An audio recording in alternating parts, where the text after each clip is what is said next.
Hey everyone, thought I'd make a quick video just with a quick update on PSA return. Again, hopefully I'll have the cards tomorrow, Thursday of this week. I won't look at the Star Wars cards yet though, but I'll probably hope to get some of my Pokemon cards up on auction. But yeah, I'll try to do the unboxing either this Friday or Saturday, maybe Sunday, but hopefully Friday or Saturday, just so we can get that going, right? I won't be looking at the cards beforehand, so it'll be new to me. Hopefully we'll get some good luck there with PSA. Hopefully the PSA gods will smile down upon us.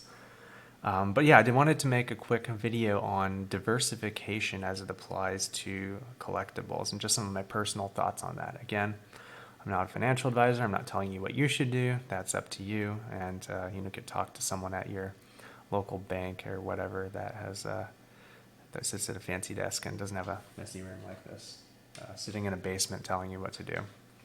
But with that, yeah, just some quick thoughts. Sometimes I think it can be a little bit, especially in collectibles. Otherwise, probably the same in stocks, but in collectibles too, that appearances can sometimes be misleading, right? You can have, for example, in cryptocurrency, I know that's not quite a collectible, but you can own many different types of coins, right? But if the price of one goes up, it's almost a sure thing that the price of another one also went up. So they're very tightly correlated in price. And I believe it's the same thing with highly speculative assets such as crypto and then other assets that have had a lot of attention over the last year or two, like Pokemon cards, Magic cards, things like that.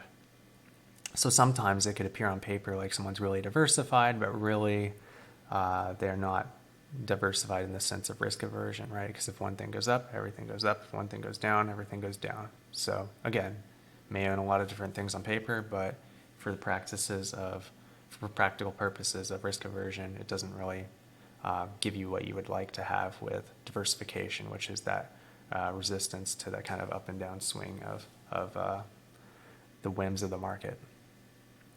However, another kind of perspective on this, I believe it's Charlie Munger, what's his name? Hopefully it's not Munging. That's a topic for another video.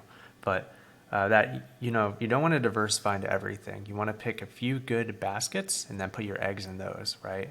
So ideally the baskets, I think, when he's talking about it, would be separate so that, they wouldn't necessarily correlate one-to-one with one another, like lots of these very speculative assets right now, right? But you don't want to just diversify into anything, right? You don't want to diversify into, like, let's say, modern MTG common cards or, modern Pokemon common cards, right? You want to pick things that you think have a good chance of success and that you understand well, and then diversify within those. Don't just diversify against everything for the sake of, oh, well, I'm diversifying, right? Some things just aren't good investments, and you shouldn't diversify into those if you can pick out what they are. If you can use your domain knowledge, your experience, the wisdom that you've gained to pick out good investments, then, maybe that is more, you should just use your brain, right? Yeah, don't invest into things that aren't good investments. And it's okay sometimes to buy things that aren't good investment or the most optimal investments, as long as you understand the trade-offs, right?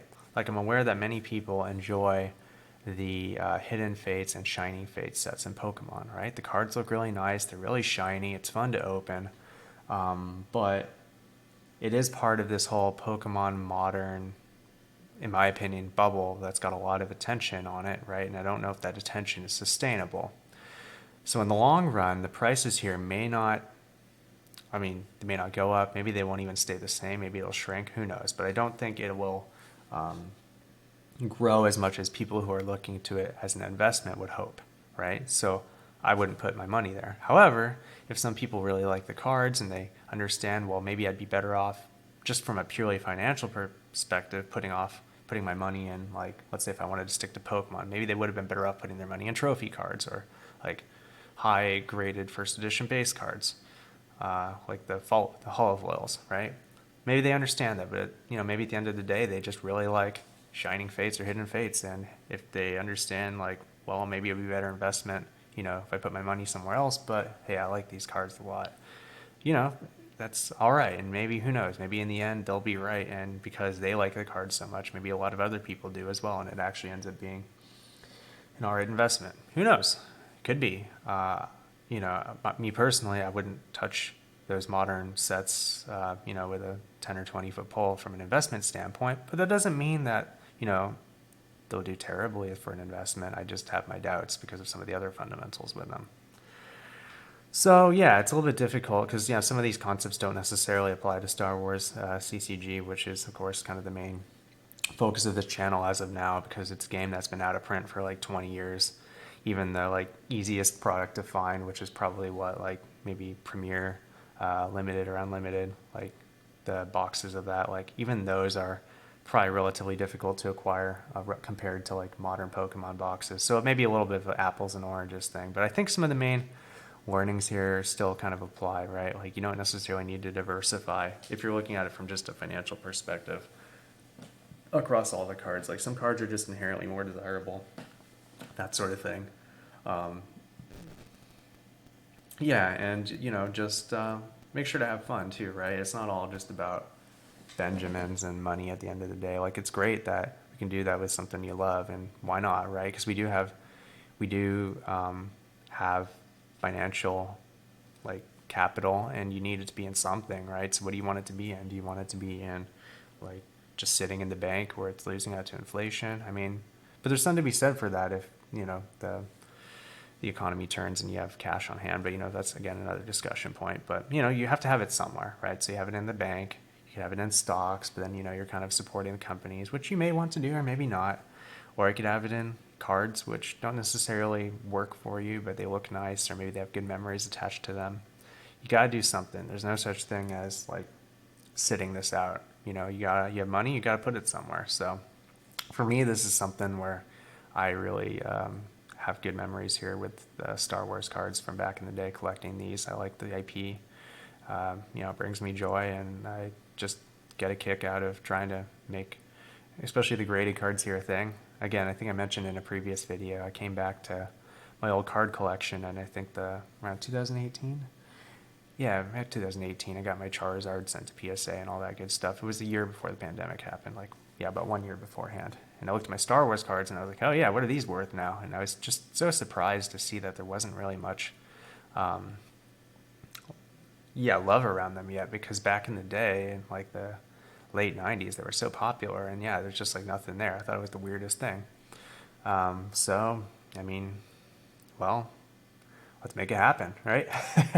So that's kind of how that got started, and who knows if that'll actually become a thing, or if it's just something I kind of enjoy, and I'll just be sitting with my stack of PSA cases, get buried with them, like Futurama. Is it Philip J. Fry, like the son that Yancey Fry, named after Fry, and then he got buried with that little lucky clover. So maybe that'll be me. It'll be like those Egyptian pharaohs getting buried with all my PSA graded cards. But no, I don't think so. I think there's a lot of room and a lot of people out there who could enjoy them and will enjoy them, and I'd love to share that with everyone. So that's part of my aim here. Hopefully we'll make it happen, and just take some time and patience. So again, Master Qui-Gon would be proud of us. Just make it happen, take it slow. Don't create unnecessary bubbles in the market. Just take it slow and let the inherent value of the cards take over. Anyhow, it's still 2021. Things are still going crazy in the world, so make sure to take care, everyone. As always, may the force be with you all, and don't get consumed by fear. I know it's easy to do with all the fear in the world today from this and that, and some of it, there can appear to be good reasons for it, but don't be dumb. Like, don't still be wise. Don't make unwise choices. But try not to get consumed by fear. Just do what you truly want to do, and may the force be with you. Take care, everyone.